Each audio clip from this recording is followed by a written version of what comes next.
street, thanking the Lord I still got my feet. There's so much pain and crying all around me, as I'm still walking down the road. All that I do is to sing my song, but I'm so glad that sadness hasn't found me. I'm waiting for nothing. This is really something. Alors, je vais commencer ce calendrier de l'Avent par une certaine, on va dire, réserve vis-à-vis de l'esprit français. Pourquoi? Qu'est-ce que c'est l'esprit français? Nous, on est supérieurs, en fait. Nous, on est des gens rationnels. Moi, pour cette incarnation, je suis française. Donc, on est des gens supérieurs. On est rationnels, on est logique, on est orgueilleux, mais on a raison. La culture française, le fromage, le vin, le béret, on est super. Et en fait, on est très, j'allais dire, plein de nous-mêmes dans une ignorance totale des autres cultures. Donc moi j'ai de la chance parce que depuis que je suis gosse en fait j'ai voyagé énormément et j'ai eu énormément de gens en fait d'autres pays autour de moi. Donc en fait je me suis dit ils sont bizarres en fait les Français. Bon voilà. Donc on va parler de Sadhguru et en fait je vous appelle à parler de Sadhguru et réfléchir avec moi sur Sadhguru en quittant votre esprit français si vous avez un esprit français. Puis si vous ne l'avez pas, c'est chouette. Donc nous, on regarde donc en France les choses avec rationalité, etc. Bon. Et on a aussi un sentiment colonial de notre évidente supériorité. Et avec tout ça, en fait, alors souvent on ne sait pas trop ce que c'est que l'Inde. On se dit, il y a des odeurs incroyables, c'est une société très pauvre, très bigarrée, les castes sociales, tout ça. On ne sait pas ce que c'est qu'un gourou. Gourou, pour nous, c'est militude, les sectes, au secours, vite une secte. Alors, en fait, Sadhguru, c'est comme un mât, c'est un des plus grands gourous du XXe siècle. Alors, qu'est-ce qu'il fait cet homme-là? Cet homme-là, déjà, c'est pas un homme, c'est un homme qui a eu l'illumination. Et je vais vous dire comment on sait que quelqu'un a eu l'illumination. Donc, il génère des mouvements de foule, il a un succès extraordinaire en toutes choses, il guide les gens, nanana, etc. Alors, comment on sait que quelqu'un est un gourou? Alors, celui-là, il travaille en fait 365 jours par an, presque 24 heures sur 24, et il déploie des centres, des hôpitaux, des écoles, des actions caritatives, etc. Mais il peut être suspect. Et pourquoi il serait suspect? En fait, pourquoi il ferait tout ça? Pourquoi, en fait, il pourrirait sa vie à essayer de dire aux gens de vivre mieux, de changer, de s'éveiller, etc., sinon pour les autres? Donc, à un certain moment, je vous invite, en fait, à laisser vos soupçons et regarder ce que fait cet homme.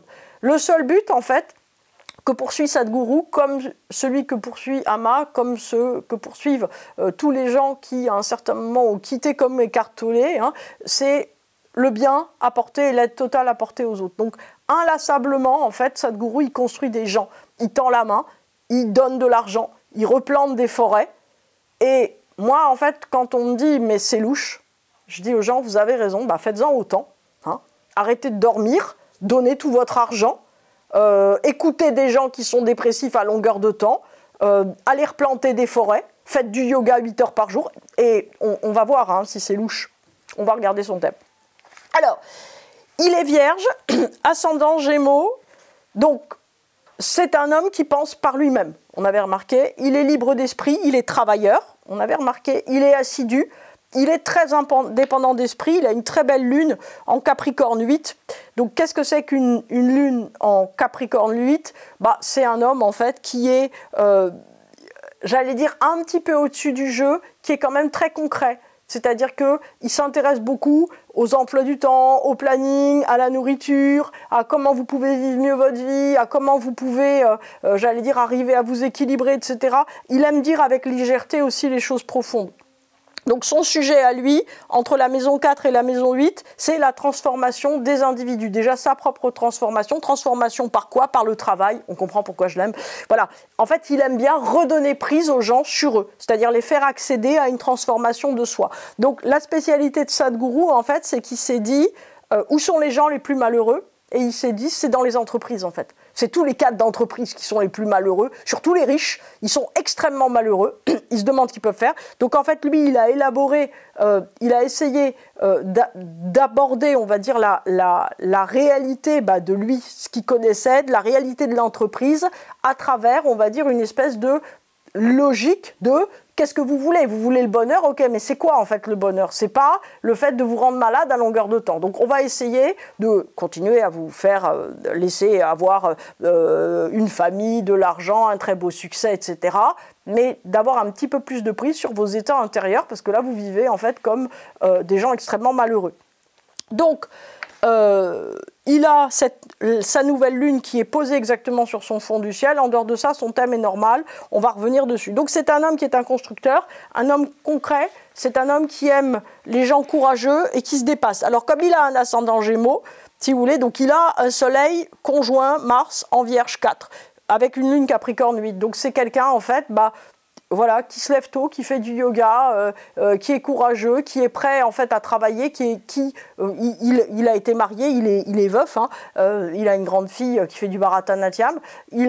En fait, c'est quelqu'un qui est juste normal. Par contre, il a bien compris quelque chose, c'est que ce qu'il propose en fait n'est pas super fashion. C'est-à-dire que lui, en fait, son idée, c'est que les gens vont mal parce qu'ils bossent pas assez. C'est-à-dire que les gens vont mal parce que au lieu de se lever tôt le matin, ils mangent trop. Ils pensent que les gens mangent et dorment trop, qui travaillent pas assez surtout de leurs mains. Que en fait, si chacun devait construire sa maison, faire du feu et cultiver ses légumes, déjà, on irait beaucoup mieux. Donc c'est son message, en fait, il n'est pas comment dire, très tendance, vous voyez, il dit pas l'univers vous parle, vous avez une créativité folle en vous, il dit, écoutez, voilà, chacun doit faire ce qu'il peut, partez de là où vous êtes, et surtout faites des efforts, quoi, et mangez moins. C'est comme ça en fait que je suis venue à Sadhguru, c'est-à-dire que le gars qui dit vous dormez trop, vous mangez moins, je me suis dit celui-là c'est mon copain en fait. C'est-à-dire que en fait, il est dans une vie où il se dit les gens s'ennuient parce qu'ils font pas assez. Et il dit l'autre problème que vous avez dans votre vie en fait, c'est que vous n'êtes pas assez généreux. Je me suis dit mais on est fait pour s'entendre, c'est exactement un gourou pour moi ça. Donc lui, sa carte dit, son ascendant Gémeaux dit qu'en fait s'il est, j'allais dire dans la pureté de son message, il va faire fuir tout le monde. Il se dit, s'il attire les gens en disant « Venez m'aider à construire un mur, et ensuite on méditera 3 heures et on mangera un demi-bol de riz », il se dit « Je ne vais pas avoir grand monde ». Donc en fait, il a déployé un humour absolument phénoménal et un côté, j'allais dire, un petit peu acteur. C'est-à-dire que c'est quelqu'un qui rit de lui-même et qui joue sans cesse sur les apparences. Alors évidemment... vous avez tout un tas de gens qui le critiquent en disant « Ah, mais c'est pas un gourou sérieux ». Les hindous disent « Ah, mais c'est quoi ce gars qui est capable de chanter, danser et de mettre des chapeaux et de monter sur une moto? C'est pas un gourou sérieux ». Après, vous avez les occidentaux qui disent « Ah, c'est louche, il aime les motos, si ça se trouve, il viole aussi les petites filles ». Non, il viole pas les petites filles, il aime pas tellement les motos, il en a qu'une. Hein. Bon, voilà, il essaye de faire rire, il a un côté comédien, mais en fait, lui, il est très introverti et il aime surtout sa tranquillité. Donc, il y a eu des tests qui ont été faits sur Sadhguru, des tests en hôpital, etc. Vous savez, avec la méditation, là, ils aiment bien tester les sages qui méditent. Donc, on l'a testé. Et en fait, lui, on lui a dit, vous pouvez expliquer ce qui se passe quand vous méditez. Et Sadhguru, donc Soleil Vierge, Lune Capricorne, il a dit, je m'assois, je ferme les yeux, je pense à rien, c'est tout, en fait. Voilà, c'est simple. Et donc, ils lui ont mis des diodes et machin, etc. Et en fait, à un moment, tout le monde s'est mis à le secouer, à hurler autour. Et il a dit, qu'est-ce qui se passe? Il dit, en fait, vous étiez dans un état proche de la mort. Votre activité cérébrale s'est complètement arrêtée, votre cœur s'est complètement arrêté, etc. Il dit, non, en fait, quand je médite, je suis comme ça. C'est-à-dire qu'au fond, c'est quelqu'un, tout simplement, qui va se régénérer à un niveau supérieur radicalement. Bon. Alors, son Pluton en Lion 3 sait parler aux gens avec charisme. Hein. C'est-à-dire qu'il adore faire rire, il adore... D'ailleurs, je ne sais pas s'il est en Lion, non, il doit être en Vierge, c'est son Uranus qui est en Lion. Donc, c'est quelqu'un, si vous voulez, qui sait très bien... Donc, avec son Uranus en Lion 3, il adore parler aux gens avec humour, avec charisme, s'amuser, prendre des rôles, etc. Tout ça, pour les amener, j'ai été trop vite en parlant, tout ça pour les amener, en fait... j'allais dire, à une transformation profonde d'eux-mêmes, plutôt en Vierge 3. C'est-à-dire que, sous couvert de vous faire rire, il vous fait réfléchir. En fait, Sadhguru dit, si vous riez, il y a une chance que vous écoutiez ce que je vous raconte. Donc en fait, il est tout le temps à essayer d'une certaine façon de mettre à l'aise, de rendre les choses plus douces, plus gentilles, etc. C'est quelqu'un qui n'est jamais dans le jugement ni dans la prescription de quoi que ce soit. C'est-à-dire qu'il sait très bien il connaît le monde actuel, hein, donc il sait très bien que s'il dit il faut faire ci ou il faut faire ça, immédiatement, il va avoir 60 articles de presse disant « Ah mon Dieu, c'est un monstre, ça prouve, il est dans une secte parce qu'il a dit ça ». Donc en fait, il se garde bien de donner des conseils, j'allais dire, très, très net, il se contente de dire voilà ce que on pourrait imaginer que vous fassiez, mais faites comme vous voulez. Donc il est extrêmement respectueux. Il a une Lulith en verso 9 qui lui donne... alors c'est drôle parce qu'en fait il l'utilise parce qu'il a une vraie fascination pour le monde dans l'entreprise et les business models.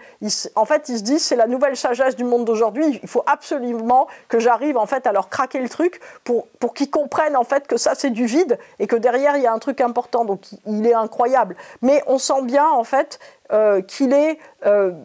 aussi, j'allais dire quelqu'un qui, avec son Saturne en Sagittaire 6, est quelqu'un qui est très classique. Hein. C'est quelqu'un qui essaye en fait en toute chose d'être un modèle absolument irréprochable. C'est-à-dire qu'il a des centres de yoga, tout s'est fait autour du yoga hein, dans sa vie. En fait, tout le monde se réveille vers 4h30 ou 5h. Lui, il est réveillé à 3h pour faire ses 2 heures de méditation, etc. Il s'astreint à être un modèle absolument irréprochable. Donc, sa Vénus en Balance, en maison 5, lui donne un côté très doux où, comme je vous disais, il essaye tout le temps de ne pas heurter les autres pour les faire changer. C'est-à-dire que c'est quelqu'un qui a une extrême rigidité pour lui-même et une droiture importante et totale dans ses valeurs, mais qui, en revanche, si vous voulez, est quelqu'un qui veut absolument, d'une certaine façon, tendre la main aux autres. C'est-à-dire que lui, il raconte à propos de lui-même qu'à partir du moment où il a eu l'illumination, il s'est dit « Oh, mon Dieu, il faut que je sauve 7 milliards de gens, plus de minutes à perdre ». Donc moi, je trouve ça très mignon. Donc il y a 2 points de passage hein, sur son nœud nord, sur son axe des nœuds. Donc je vous rappelle, c'est un axe des nœuds 12-6, donc ça veut dire que c'est quelqu'un qui a une extrême humilité, c'est un taureau scorpion. Donc lui, en fait, il fait l'inverse des cartes Tollé. Il fuit l'immobilité et le moment présent pour parler tout le temps, pour manipuler le mental. C'est quelqu'un en fait qui doit arriver à devenir le maître du mental. Alors le tien, ça va, merci. C'est le mental des autres qui doit arriver, j'allais dire, à changer, de manière à l'épurer. Donc c'est vraiment, si vous voulez, un pôle alchimique, cet homme-là.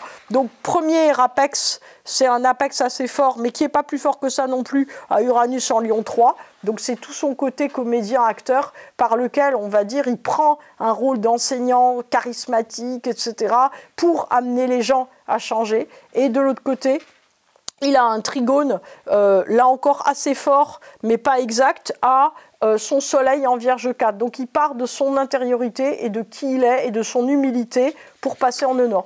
Donc c'est quelqu'un, si vous voulez, qui, j'allais dire, essaye des choses, c'est-à-dire que lui, si vous voulez, il est profondément, j'allais dire, introverti, c'est un grand travailleur, c'est un infatigable travailleur, c'est quelqu'un de plein d'humilité, il a un Mercure-Mars en Vierge, c'est-à-dire qu'il croit aux petits pas, il croit qu'à chaque fois qu'on plante un arbre, ça fait une différence, il pense qu'à chaque fois qu'on fait un effort, ça fait quelque chose, et en fait, il le dit, c'est-à-dire que c'est quelqu'un qui, en même temps, utilise très bien son Pluton en Vierge opposé à Lilith Verseau, c'est-à-dire qu'il se dit il faut que je passe mon message. Donc en fait, j'allais dire, il regorge de communication, c'est-à-dire qu'il passe son temps à faire des conférences privées, des conférences publiques, des groupes de méditation, des groupes de ceci, à former des... Il passe son temps de manière inlassable à accomplir, j'allais dire, ce qu'il veut accomplir. Bon, alors, effectivement, lui, il a commencé par se dire comment je transforme des gens au quotidien. Donc en fait, il a fait du yoga et puis de fil en aiguille, en fait, il a parlé et il a eu l'illumination. C'est-à-dire, alors pourquoi il a eu l'illumination? À cause probablement de la nouvelle lune. C'est le seul point remarquable de sa carte, hein, nouvelle lune, mais enfin c'est pas rien hein, non plus. C'est la nouvelle lune conjointe à la pointe du fond du ciel. Donc en fait, tout simplement, déjà, qu'est-ce que c'est une nouvelle lune avant la naissance? Ce sont les acquis de la vie précédente et c'est qui reviennent. Donc là, c'est conjoint au point de la plus profonde intériorité d'humilité. Donc en fait, si vous voulez, quand vous regardez, ça c'est plus général par rapport à l'astrologie, quand vous regardez votre nouvelle lune, vous comprenez en quoi le passé karmique vient faire irruption dans votre vie. Bah, lui, le passé karmique fait irruption dans sa vie en lui redonnant l'illumination. Donc ce sont des acquis très puissants de sa vie antérieure et qu'il faut arriver à canaliser. Alors, bah, lui, il a réussi. Hein. Donc, quand c'est conjoint à une planète, ça veut dire que c'est la planète qui doit radicalement se transformer et qui doit donc donner un renouveau. Donc, là, en fait, il fallait qu'il trouve sa voie dans la nouvelle existence qui était à vivre. Donc, j'allais dire, c'est assez bien réussi. Alors, il n'a pas encore sauvé 7 milliards d'êtres humains, Sadhguru. Moi, j'allais dire, j'ai découvert son enseignement. Moi, j'allais dire, je vis quasiment sans virtuel, je ne connais rien, etc. Mais quand même, il a réussi à venir à moi via mes anges gardiens, c'est super. Donc, en fait, je vous sur-recommande toutes ces vidéos, tout ce qu'il fait, son programme d'Inner Engineering qui est absolument incroyable. C'est un homme de bien.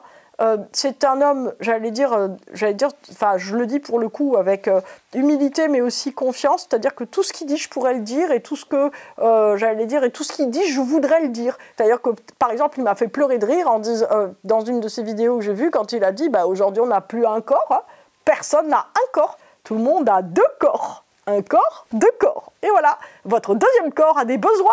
C'est le téléphone. Je me suis dit, ce gars, il est trop intelligent. Enfin, ce Dieu, il est trop intelligent. Et en fait, j'allais dire, c'est toucher au bois du bon sens, la réunion entre la réalité de chaque jour, la réalité qu'on vit tous, alors surtout dans notre monde occidental, mais vous savez, l'Inde, c'est plus uniquement des vaches sacrées, c'est-à-dire que c'est aussi un pays, j'allais dire, avec énormément en fait, de gens qui travaillent dans des bureaux, etc. Donc, ils voient très bien aussi le malaise de la société, même si la société, elle est, on se dit, plus disparate, mais on est vraiment, si vous voulez, dans un monde où c'est très important de ne pas perdre une minute parce que plus vous transformez, plus d'une certaine façon vous allez avoir conscience de ce qui est absolument essentiel, j'allais dire, à poser dans votre vie, alors pour aller bien, mais vite vous débarrasser de votre sujet vous concernant et pouvoir en fait apporter votre pierre à l'humanité. Alors je voulais vous donner quelques citations en fait de Sadhguru, il y en a plein, hein, mais déjà je reprends une autre, une que Eckhart Tolle a quasi dit, si vous résistez au changement, vous résistez à la vie. C'est-à-dire qu'une des choses très importantes que dit Sadhguru, alors c'est sa connaissance de lune Capricorne 8, hein, c'est-à-dire que la vie elle change constamment, c'est-à-dire qu'à chaque fois que votre vie vous plaît, sachez qu'elle va changer, à chaque fois que votre vie vous plaît pas, sachez qu'elle va changer. En fait, quoi qu'il arrive, les choses sont en évolution, la loi d'impermanence est une loi fondamentale en fait de l'humanité. Donc Sadhguru, c'est l'oiseau de midi. Sadhguru, par ailleurs, dit « Les plus beaux moments de votre vie sont ceux où vous expérimentez votre joie, pas quand vous la cherchez. » Donc en fait, lui, si vous voulez, il est vraiment partant pour le fait qu'on arrête en fait de se retenir de vivre. C'est-à-dire qu'on arrête de se dire « Ah mais je ne suis pas encore assez heureux parce que je n'ai pas un salaire assez grand, parce que je ne suis pas assez sûr que machin ou truc même, je ne suis pas assez sûr. » Apprenez en fait à être heureux tout le temps. Et en fait, vous verrez que cette joie constante va attirer toute la joie. C'est-à-dire qu'en fait, si vous voulez, nous, on est dans un système en Occident qui est un système, qu'est-ce que je vais vous dire, c'est un système fondé en fait sur le péché et la culpabilité.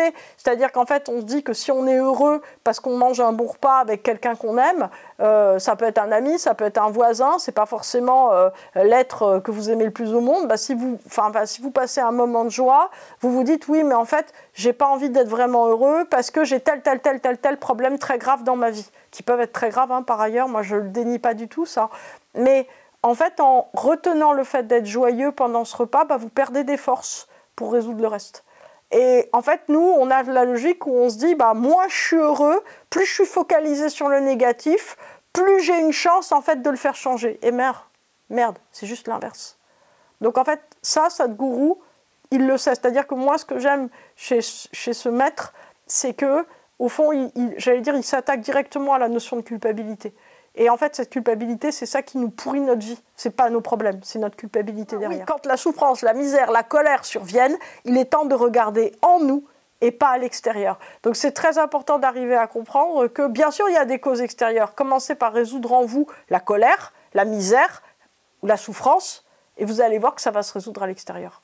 Et enfin, l'amour n'est pas quelque chose que vous pouvez donner c'est ce que vous décidez, c'est ce que vous êtes. Donc en fait, tant qu'on n'a pas compris qu'on est dans l'amour, qu'on est l'amour, et qu'au fond, rien ne peut nous en priver, eh bien, en fait, notre vie, elle aura beaucoup de mal à se déployer. Donc, faites le saut tout de suite et regardez au moins une vidéo de Sadhguru par jour. En plus des miennes, ça sera parfait.